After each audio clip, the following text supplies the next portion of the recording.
জানেন কি সন্তান রূপে আমাদের ঘরে কারা জন্ম নেন? গরুর পুরাণ অনুসারে আমাদের পূর্বজন্মের কর্মফলে আমাদের মাতা পিতা, ভাই বোন, মিত্র, শত্রু ইত্যাদি আত্মীয় পরিজন হয়ে থাকে।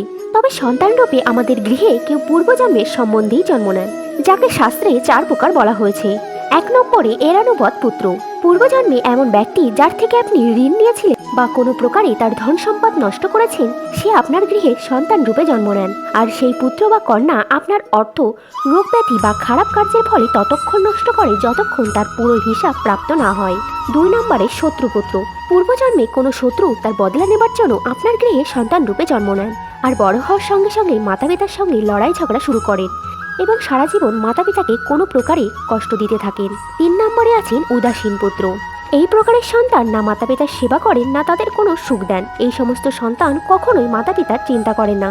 4 নম্বরে সেবক পুত্র। পূর্বজন্মে যদি আপনি কারোর খুব সেবা করেন, তাহলে তার সেবার ঋণ শোধ করার জন্য আপনার সেবার জন্য আপনার সন্তান রূপে জন্ম নেবেন এবং তার ঋণ শোধ করবে।